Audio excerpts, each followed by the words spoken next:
안녕하세요. 영화를 좋아하고 CG를 사랑하는 제로입니다. 즐거운 추석 연휴, 예나 지금이나 추석 특선 영화들이 항상 나오는데요. 2023년 올해 볼만한 추석 개봉 영화에 대해 알아보겠습니다. 그럼 지금 시작합니다. 라인 나. 올 추석, 강동원, 하정우, 송강호 등의 대한민국 간판 배우들을 필두로 추석 극장가의 관객을 사로잡기 위해 3편의 한국 영화가 나옵니다. 그것도 같은 날인 9월 27일 천박사 테마연구소 설경의 비밀, 1947 보스턴, 선생님 저 뛰고 싶어요. 일단 찍으세요. 그래도 돼. 거미줄. 이 세 영화 중에 과연 어떤 영화가 관객의 마음을 사로잡을지 같이 알아보시죠. 형님! 바로 가시죠. 가짜 테마사에게 진짜 악기가 나타났다. 귀신을 듣지도 보지도 못하지만 귀신 같은 사기와 말빨로 밥벌이하는 가짜 테마사 천박사. 먹고 살기 힘들지? 귀신을 볼 수 있는 유경이 귀신을 믿지 않는 가짜 테마사 천박사에게 1억 원에 거절 못한 빙의 사건을 의뢰하면서 생기는 이야기로 웹툰 빙의를 원작으로 한 영화 천박사 테마연구소 설경의 비밀입니다. 대대로 마을을 지키는 당죽집 장손이었지만 인베와 같이 유튜브 테마 채널 하늘천TV를 운영하는 주인공 천박사 조회수 좀 나와요. 빙의된 동생을 구하기 위해 찾아온 유경과 함께 사건을 파헤치면서 빌런인 빙의로 영령을 사냥하는 악기 범천과 대결을 벌입니다. 영원한 존재가 되기 위해 인간의 염력을 빼앗아 더 큰 힘을 얻는 범천으로부터 자신과 얽힌 설경의 비밀을 알게 되면서 진정한 테마를 안다는 가짜 테마사의 이야기가 주요 스토리입니다. 또한 빙의된 동생 유민과 유경이 반전이 있을 것 같은 설정도 있어 보이네요. 설경의 전통적 의미인 테마, 즉 귀신을 잡아 가둔다는 상상력을 더해 현대적이고 유쾌한 톤과 액션 등을 선보이는 이 영화의 출연진은 천박사 역의 강동원, 메인 빌런 범청 역의 허준호, 강도령이라 불리는 천박사의 기술 담당 파트너 임배 역의 이동희가 배꼽 잡는 당당으로 나오게 됩니다.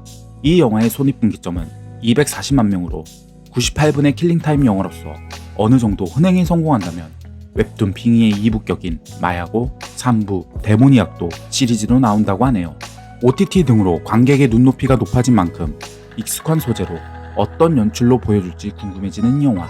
검은 사제들에서 한 번 테마를 해보았던 강동원이 첫 감독 데뷔작인 김성식 감독을 하드캐리할 수 있을지 궁금해지는 영화.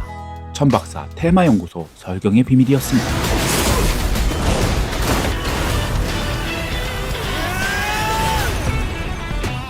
가슴이 웅장해지는 실화를 다룬 영화. 오랜만에 신작으로 돌아온 강재규 감독의 영화 1947 보스턴입니다.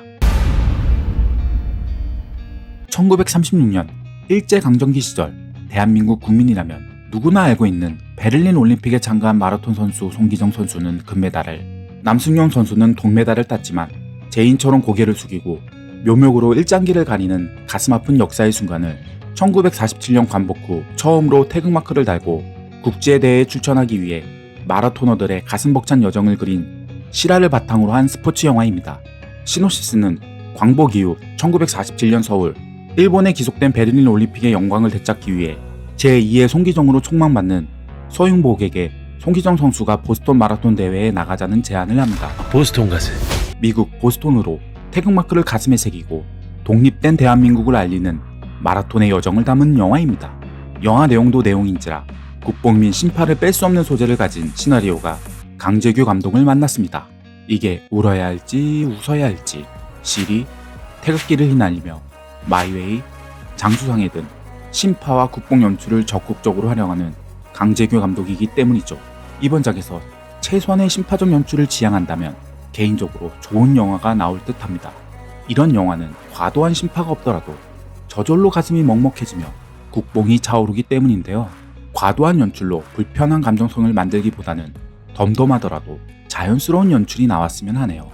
송기정 역을 맡은 하정우와 서윤복 역의 임시완 배우의 연기도 볼만한 관전 포인트로 송기정은 자신의 아픈 과거, 서윤복 캐릭터는 먹고 사는 현실의 문제로 서로 충돌하는 등 캐릭터들의 연기를 보는 재미도 상당할 것 같습니다. 선생님 유니폼에 일장기 달릴 거 모르고 뛰셨어요? 여기에 남승용 역을 맡은 배성우 배우의 입당 케미까지 웃음과 유쾌함을 보장할 것 같네요. 스물스물 다시 걱정되는 웃기다 마지막에 울리는 정형적인 한국 심파 영화가 아니길 바랍니다. 최근 하정우 배우의 영화 흥행 성적들이 좋지 않은 시기에 손익분기점 450만 명을 넘을지 궁금해지는 영화. I'm happy. I'm runner.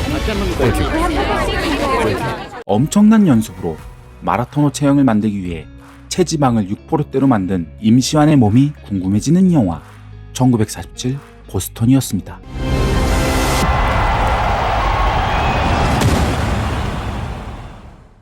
제76회 칸 영화제 비경쟁 부분 초천작, 마지막 추석 추천작인 영화 거미집입니다. 시청국의 공포물의 재난극 괴기물까지 이게 진짜 가능해요? 1970년대 모든 것이 검열당하던 시대, 데뷔작 이후 내리막길을 가고 있는 김 감독은 촬영이 끝난 영화 거미집에 결말만 바뀌면 대작이 될 거라는 꿈을 꾸고 제작자의 반대를 무릅쓰고 톱스타들과의 이틀 간의 무리한 추가 촬영을 하며 벌어지는 이야기입니다. 예고편만 보면 자충우돌 재밌게 보이는 에피소드 및 배우들의 연기가 유쾌해 보이는 영화판 이야기 같지만 실상은 영화판 제작 현실을 통해 부조리 인간과 부조리 의식을 통해 허무주의적 내용을 전달하는 메시지 강한 영화입니다. 전반적으로 B급 코미디 색이 짙으며 지금은 쓰지 않는 1970년대 1.66대 1의 화면 비율과 익숙하지 않은 구성인 작중작 연출로 상당히 호불호가 강한 스타일의 영화입니다. 로튼 토마토에서 인색한 점수를 받았지만 이는 1970년대 한국 영화의 시대적 배경과 문화적 차이에 따른 평가로 100% 신뢰할 수 없는 평가이지만 칸 영화제 프리미엄 상영에서도 호평과 호평이 공존했던 만큼 관객들의 평가 역시 극명하게 나누어질 것 같습니다. 배역으로는 김감독 역의 송강호 배우와 베테랑 배우 이민자 역의 임수정, 톱스타 강호세 역의 오정세 배우, 메가폰은 김지훈 감독이 맡았습니다. 개인적으로 좋아하는 김지훈 감독은 인난과 라스트 스탠드를 빼고는 대부분의 연출 스타일이 좋았는데요. 이번 영화에서도 김지훈 감독의 영화에서 꾸준히 반복되는 테마인 어떤 반환점 이후 극중 인물이 돌이킬 수 없는 반향으로 이야기를 전개하는 플롯을 가지고 있는데요. 송강호가 맡은 김 감독이 거미집에 걸린 것처럼 끊임없이 몸부림치며 기어코 결말을 다시 촬영하는 전개가 그려질 것 같습니다.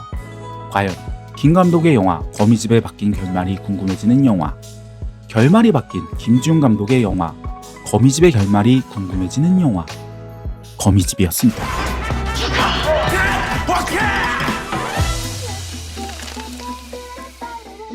여러분들은 추석 영화 3편 중 어떤 영화가 기대되시나요? 마음에 드는 영화가 있다면 댓글로 남겨주세요. 이 영화들을 통해 추석 연휴를 더욱 풍성하게 즐기셨으면 좋겠습니다. 다음에는 더 좋은 콘텐츠로 찾아뵙겠습니다. 도움이 되셨다면 구독과 좋아요, 알죠? 감사합니다. 무빙시즈였습니다.